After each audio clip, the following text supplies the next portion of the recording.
हर हर गंगे नमामि गंगे श्री शिवाय नमस्तुभ्यम। त्रिवेणी संगम की मिट्टी को आपको क्या करना है? अगर आप त्रिवेणी संगम का जल लेकर अपने घर पर रखे हैं या किसी अन्य व्यक्ति से मंगाकर अपने घर पर रखे हैं तो आप सभी को इस दिव्य प्रयोग को जरूर से करना है। ये छोटा सा प्रयोग आपकी गरीबी, रोग, संकट और हर बीमारी को दूर करके पितृ बाधा को भी दूर करता है। तो आप सभी लोगों ध्यान से सुनिएगा कि इसका प्रयोग कैसे करना है। तो त्रिवेणी संगम वहीं पर स्थित है और हर समय वहां पर मिट्टी उपलब्ध रहती है, परंतु इसकी महत्वता इसलिए बहुत ही अधिक है। जो यहाँ का रज है वहाँ पर साधु संत बहुत सी तपस्या के स्वरूप में यहाँ पर कार्य करते हैं और ऐसे से साधु जन यहाँ पर प्राप्त होते हैं। यहाँ पर हमको दर्शन होते हैं। उनकी पैरों की जो रज होती है, उनका जो दिव्य प्रताप होता है, वो इस स्थान को पवित्र बनाता है। देखिए, वही त्रिवेणी संगम है, वही मिट्टी है, परंतु इसकी महत्वता इसलिए अधिक है जहाँ पर ऐसे साधु संत लाखों संख्या में आते हैं जो कई स्थानों पर कई सालों तक गुप्त स्थानों पर रहते हैं, जिनके दर्शन भी दुर्लभ होते हैं। तो इस दुर्लभ सहयोग को आपने सुना होगा। तो यहाँ का आप मिट्टी घर लेकर आइए, यहाँ का त्रिवेणी संगम का जल घर लेकर आइए, तो इसका सही प्रयोग और इसका दिव्य अमृत के समान होती है। जहाँ पर उन नागा साधुओं ने, उन पवित्र व्यक्तियों ने यहाँ पर स्नान किया होता है, जो अपने आप में अद्भुत होते हैं। इनके दिव्य दर्शन, इनके चरणों की रज, गंगा जमुना सरस्वती त्रिवेणी संगम की जो मिट्टी होती है वो अपने आप में एक दिव्य वस्तु होती है, पावन पवित्र वस्तु होती है। जल की महत्वता जितना कहा जाए उतना ही कम है। गंगा जल जो कि अपने आप में पावन है, साथ ही उसमें जमुना मैया, सरस्वती मैया, त्रिवेणी संगम अपने आप में पावन है, इसलिए इसकी महत्वता अपने आप में बहुत ही महत्वपूर्ण कही गई है। जो सबसे अधिक महत्वता है वो त्रिवेणी संगम की जल की, साथ में जो वहाँ की रज है अर्थात वहाँ की मिट्टी है, उसकी भी बहुत ही महत्वता है। वहाँ पर कई श्रेष्ठ आत्मा जो कि हमने बहुत वर्षों के बाद देखा है, बड़े बड़े लोग जा रहे हैं, उनकी महत्वता और भी बहुत अधिक है। इसलिए वो जगह वही है, लेकिन उस पावन पवित्र ध्यान रखने की योग्य बात है। ऐसे में आपको बड़ी विधि विधान से आपको संगम का जल अपने घर को लाना है। तो सबसे पहले हम बात कर लेते हैं उसका पूजन किस प्रकार किया जाता है, जिसकी बहुत ही सरल सी विधि होती है। अगर आप अपने घर पर त्रिवेणी संगम का जल लेकर आए हैं, यानी आप स्वयं लेकर आए हैं, तो प्लास्टिक की बोतल में अगर जल लेकर आए हैं तो उसकी कोई दिक्कत नहीं। तो आप इसे तांबे के या स्टील के लोटे में, जो बाजार में गंगा जली मिलती है, तांबे की, स्टील की, जो सबसे अधिक अच्छी मानी जाती है, जिसमें शुद्धता बनी रहती है, सबसे पहले आपको उसमें उस जल को भर लेना है। तो गुरुजी कहते हैं कि आप मंदिर में त्रिवेणी संगम का जल तो रखते ही हैं, लेकिन वहाँ पर रखने से पहले गंगा जली अपने पितरों के स्मरण में आपको अपने घर में अपनी रसोई में रखना चाहिए। तो आप अपने घर की रसोई को साफ करके 2-3 मिनट के लिए अपनी रसोई में त्रिवेणी संगम के जल को रखकर उसके बाद अपने घर के मंदिर में रखें। जब भी आप घर के मंदिर में रखें तो सबसे पहले आप प्रार्थना करें, हे गंगा मैया, आपका स्वागत है मेरे घर पर, मेरे घर को आप पवित्र करें। प्रार्थना करके आपको सभी को त्रिवेणी संगम का जल को आपको छोटा सा पूजन करना है। तो सबसे पहले इसे बर्तन में रखें, इसमें चंदन, रोली, मौली, अक्षर समर्पित करके त्रिवेणी संगम या गंगा मैया या श्री शिवाय नमस्तुभ्यम के मंत्र का या कोई छोटा सा मंत्र का जाप करके और उनका स्मरण करें। और आप इस त्रिवेणी संगम के जल में चंदन, रोली, मौली, अक्षर समर्पित करें, पुष्प को समर्पित करें। जो त्रिवेणी संगम के जल का जो लोटा है उस पर हल्दी और कुमकुम का स्वास्तिक बना लीजिएगा। इसका करने से सभी प्रकार की परेशानियां मिटती हैं, साथ में शारीरिक मानसिक बंधन भी कट जाते हैं। तो यह कार्य करने के साथ साथ आपको बता दें, त्रिवेणी संगम का जल कभी भी बासी नहीं होता है। आप जानते हैं कि जो गंगा जमुना का जो जल होता है वो काफी श्रेष्ठ जल होता है, वो कभी भी बासी नहीं होता है, वो कभी सूतक में आप पवित्र नहीं माना जाता है। तो आपके घर में सूतक पातक की स्थिति होती है, कहीं न कहीं ऐसी भी मानता है कि ग्रहण के समय भी इसे अशुद्ध नहीं माना जाता है। तो आप अगर अशुद्ध स्थानों पर होकर आए होंगे तो आप जानते होंगे इसके कहीं न कहीं स्वरूपों में माना जाता है ये पाप के समान हो गया है, इस पर सूतक लग गया है। गंगा जल जो घर में रखा रहता है वो कभी भी अपवित्र नहीं होता है। गंगा जल जो कि होता है वो व्रत के समय भी काम आता है और साथ में ही गंगा जल जन्म के समय भी काम आता है। जब सूतक पातक की स्थिति हो तब घर के शुद्धि में इसका कार्य में आता है। साथ में जब किसी की मृत्यु हो गई हो तो उसके मुख में गंगा जल डाला जाता है, जिससे वो शिवलोक पहुंच सके और शिवलोक के साथ साथ उसे स्वर्ग की प्राप्ति हो, धर्म अर्थ काम मोक्ष की प्राप्ति हो और वह व्यक्ति जन्म मृत्यु के चक्र से छूट जाए। तो इतनी महत्वता है महादेव के जटा जिसमें गंगा जल वास करता है। तो सबसे पहले आपको गंगा जल के दीप का प्रयोग करना है। वो आपको शिवरात्रि या किसी भी श्रेष्ठ तिथि को, पूर्णिमा आता है या एकादशी का व्रत रहता है, कोई भी व्रत रहता है, आपने शास्त्रों में पढ़ा होगा कि आपको पवित्र नदी में स्नान करना चाहिए। अगर आप पवित्र नदी में स्नान नहीं कर पाते हैं तो आपको पवित्र जल का प्रयोग करना चाहिए। तो नहाते समय अपने पानी में त्रिवेणी संगम का जल या किसी पवित्र नदियों का जल को अपने पानी में डालकर स्नान करना चाहिए। अगर आप एक गंगा जल का बूंद को अपनी बाल्टी के पानी में डाल लेंगे तो आपको पूरे साल में किसी भी तीर्थ स्थल के पवित्र नदी में स्नान के समान आपको फल मिल जाएगा। इसके बाद आपको अपने रसोई में आपको गंगा जल रखकर चंदन, रोली, मौली, अक्षर को समर्पित करके जो आप अष्टगंध प्रयोग करें उसका आप बाहरी ही बर्तन में प्रयोग करें। आपको अंदर नहीं लगाना है, नहीं तो खराब होने का भय हो जाता है। तो आप कुछ भोग स्वरूप प्रसाद चढ़ाकर अपने घर के मंदिर में इसे रखना है। तो मैंने आपको बता दिया है, इसे आपको स्नान काल में लेना है और साथ में इसे शिवरात्रि या किसी भी श्रेष्ठ तिथि पर शिवलिंग पर अगर आप गंगा जल चढ़ाते हैं तो आप जो कि 12 ज्योतिर्लिंग यानी आप शिवलिंग पर जल चढ़ाते हैं तो उन्हें पितृ दोषों से मुक्ति मिलती है और साथ में पितरों को सुख प्रदान करता है। तो आप ये जल शिवलिंग पर जरूर चढ़ाएं और साथ में आपको थोड़ा सा जल का आचमन जरूर करें। तो साथ में त्रिवेणी संगम का जल आपके घर में सूतक पातक की स्थिति हो तो उसका आपको छिड़काव करना है।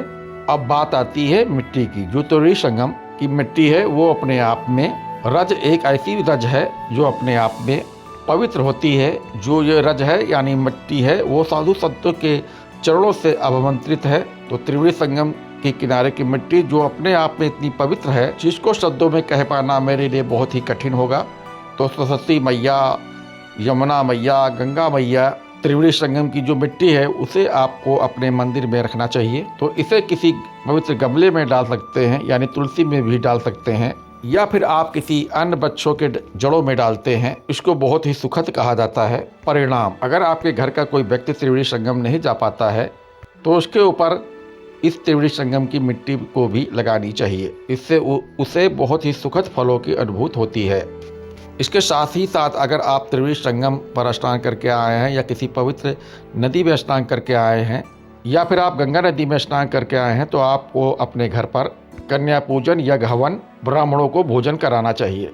अगर आप ब्राह्मणों को भोजन नहीं करा पाते हैं तो त्रिवेणी संगम पर जाने के बाद ब्राह्मण के लिए एक समय का भोजन निकालना चाहिए। स्नान, ध्यान, दीपदान और दान की महत्वता को हमारे वेद शास्त्रों में कहा गया है। तो आप स्नान तो करेंगे ही और वहाँ पर साथ में आप दीपदान तो करेंगे ही। तो आप अपने घर पर आकर या वहाँ पर आप कन्या पूजन या गहवन या अपने घर पर बहन बेटियों को बुलाकर उन्हें दान करना चाहिए। परंतु आजकल ऐसा करना संभव नहीं है। तो ब्राह्मण देवता जो अपने आप में अद्भुत कहे गए हैं, जो कलयुग में प्रभु का पूजन करते हैं, तो उन्हें एक समय का भोजन या अपने घर पर ब्राह्मण को बुलाकर एक समय का भोजन जरूर कराना चाहिए। तो ऐसा करने से आपको बहुत ही सुखों की अनुभूति होगी। अगर कई कारणों से आप भोजन नहीं करा पाते हैं तो कोई बात नहीं, तो आप सभी ये कर सकते हैं कि आप कन्या पूजन जरूर कराएं, जो कि माँ भवानी की ये स्वरूप मानी जाती हैं और साथ में जो अपने आप में अद्भुत हैं। जब आप त्रिवेणी संगम के जल को लगता है कि हम जन्म मृत्यु के स्थान से आए हूँ और मेरा मन खराब है और अशुद्ध की मुझे मन में भावना आ रही हो, मन में खराब हो रहा है और रात में सपने आते हैं गलत तरह के और हमें डर सा भय लग जाता है और साथ साथ में आपको ये लगता है कि हमारे बच्चे जो हैं वो उनका मन विचलित हो रहा है, यानी किसी न किसी स्वरूप में डर लग रहा है, गंदे स्वप्न आते हैं या किसी दाह संस्कार के स्थान से आते हैं, तो आप सभी को जो जल है उसका अपने आप पर छिड़काव करना है। 3 स्थानों का जल है जो गंगा जल है वो अपने आप में पावन ही तो है ही और सरस्वती और यमुना की नदी का पावन जल से और भी श्रेष्ठ हो गया है। तो आप किसी ऐसे स्थान से आते हैं तो आप अपने ऊपर छिड़काव करें और साथ में इसे ग्रहण करें और साथ में विशेष तिथियों पे तुलसी के पेड़ पर भी इसे समर्पित करते हैं तो पितृबाधा से मुक्ति मिलती है। तो त्रिवेणी संगम का जल आपको इस तरह से प्रयोग करें, इसका पूजन करें। ये जल अपने आप में बड़ा चमत्कारी है, साथ में जो अपने आप में श्रेष्ठ है। अगर किसी स्त्री के मासिक धर्म में किसी तरह से इसका स्पर्श हो जाता है गलती से तो कोई दिक्कत की बात नहीं है। तो कोशिश करें आपको किसी तरह से इसका स्पर्श ना करें। अगर गलती से स्पर्श भी हो जाता है तो आप अपने मन में कोई गलत भावना ना लाएं, यानी गलत हो ही नहीं सकता है, इस भावना के साथ में आपको कार्य करना है। त्रिवेणी संगम अगर आप अभी जा रहे हैं या बाद में जा रहे हैं तो आप सभी को क्या करना चाहिए, तो वहाँ पर आपको एक कलश लेकर जाना चाहिए। तो आपको ध्यान रखना है, जो कलश होता है वो 20-30 रुपए का छोटा सा आ जाता है, तो आप कलश जरूर ले जाएं। उसमें आप सुपारी और एक पुष्प डालकर, साथ में हल्दी की गांठ डालकर और साथ में एक साड़ी ले जाकर आप सभी को त्रिवेणी संगम पर सुंदर स्वरूप में वहाँ पर त्रिवेणी संगम पर आप ऐसा चढ़ाएं। तो इस तरह से आप 3 देवियों को वस्त्र प्रदान करते हैं, तो आपके जीवन में अन्न धन और बरकत बनी रहती है और साथ में सौभाग्य का भी वरदान मिलता है। एक छोटा सा कलश, उसमें हल्दी की गांठी, 1 रुपए का सिक्का, रोली चंदन मौली अक्षर को समर्पित करके साथ में उस पे नारियल रखकर उस पे चुन्नी लपेटकर त्रिवेणी संगम में समर्पित करना चाहिए। साथ में आप त्रिवेणी संगम पर दीप दान जरूर करें। तो आप आटे का दीपक या मिट्टी का दीपक घर से ले जाकर आपको वहां पर ज़्यादा से ज़्यादा दीप दान करना चाहिए। तो हमें ये मौका कितने सालों के बाद ही प्राप्त हुआ है, परंतु त्रिवेणी संगम पर जाकर ये कार्य को जरूर पूर्ण करें। आप इस बात को ध्यान रखें, अगर आप त्रिवेणी संगम से जल लेकर आ रहे हैं, अगर आप वहां से जल लेकर आ रहे हैं तो ये दोष है, तो आपको वहां पर दान पुण्य करके आना है। भले ही आप 10 रुपए का वहां दान करके आए या फिर वहां पर जरूरतमंद यानी साफ सफाई करने वालों को वहां पर पैसे देकर आते हैं या फिर वहां पर उपस्थित बूढ़े ब्राह्मणों को देकर आ सकते हैं। तो बहुत से लोग वहाँ पर बड़े बड़े साधुओं को वहाँ दान करते हैं, परंतु आप वहाँ पर निर्धन व्यक्तियों को दान करें जिनकी उनको आवश्यकता है। अगर वहाँ से आप जल ला रहे हैं तो बिना वहाँ पर दान किए हुए आपको जल लाना व्यर्थ है। देखिए, वेद शास्त्रों में यह बात कही गई है, अगर आप किसी स्थान का अन्न खाते हैं, जल लेकर आते हैं, तो उसमें कहीं न कहीं आपका वहाँ पर दोष छुपा होता है। ऐसे में वहाँ पर कई चीज़ें संभालने में या करने में लगती हैं, परंतु अगर आप वहाँ से कोई चीज़ दान करके लेकर आते हैं तो आप जो वहाँ से वस्त्र लेकर आ रहे हैं वो अमृत बन जाती है। इसलिए वेद शास्त्रों में कहा जाता है, अगर किसी पवित्र नदी के तट पर जा रहे हैं तो वहाँ पर दीप दान करें, साथ में अन्न का दान करें, भोजन का दान करें, तभी आपकी तीर्थ यात्रा सफल होती है। हमारे क्षेत्र में तो यही धारणा है। तो आप अपने क्षेत्र की राय जरूर बताइए। अगर आप त्रिवेणी संगम के जल से आप अमावस्या के दिन स्वयं स्नान करते हैं, जो त्रिवेणी संगम का जल है वो अपने आप में अद्भुत जल है। अगर पितरों का तर्पण करते हैं और त्रिवेणी संगम के जल से अमावस्या के दिन अपने घर पर छिड़काव करते हैं, ज़्यादा नहीं 1 बूंद अपने जल के लोटे में डाल देंगे तो पूरा लोटा का जल गंगा जल बन जाएगा। तो आप इस त्रिवेणी संगम के जल को आप अपने दरवाजे में छिड़काव करें, आप स्नान में कार्य लें। अगर रोग आपको सता रहे हैं तो आपको इस जल से शिवलिंग का अभिषेक भी करें और इसका आचमन करें। अगर आपका मन कभी घबरा रहा है या फिर आपको कोई बाधा परेशान कर रही है तो आप तुलसी में अपना नाम गोत्र बोलकर समर्पित करें। साथ में शिवलिंग पर त्रिवेणी संगम का जल चढ़ाने से भाग्य की रेखाएं प्रबल हो जाती हैं, ऐसा शास्त्र विधान कहता है। हार रहे हैं, कष्ट पा रहे हैं, दुख हो रहा है, तो आप त्रिवेणी संगम के ये जल को दिव्य प्रयोग करें और इस तरह से आप उसका पूजन करें। त्रिवेणी संगम का एक ऐसा जल है, बहुत ही महान जल है, और जो कि ये महाकुंभ का जल है, जहाँ पर लाखों भक्तों ने अपनी आस्था का प्रवाह किया है और साथ में लाखों नागा बाबाओं ने और ऐसे पवित्र भक्त गण वहाँ पर स्नान किया है, जिनकी महत्वता अपने आप में अद्भुत है। आप सभी त्रिवेणी संगम पर जब स्नान करके वहाँ का जल घर पर लाएं तो आपको वहाँ के जल को सुंदर स्वरूप को वहाँ पर आपको अपने घर पर लाकर वहाँ बांटना भी है। अगर आपके पास पड़ोसियों में कोई भी व्यक्ति वहाँ पर नहीं जा पाया है तो आपको ये जल थोड़ा थोड़ा आप दे सकते हैं या फिर आप उन्हें दान करते हैं तो उसकी महत्वता और भी बढ़ जाती है। अगर आपसे कोई मिलने त्रिवेणी संगम के आपको दर्शन करने के बाद आता है तो आप उन्हें सिंदूर जरूर दें। अगर आप स्त्री हैं तो आप स्त्री को सुहाग की वस्त्र उन्हें जरूर दें। ऐसा करने से बहुत ही सुखद फलों की अनुभूति होती है। तो इस तरह से आपको त्रिवेणी संगम के जल का आपको दिव्य प्रयोग करना है। खूब दान पुण्य करें।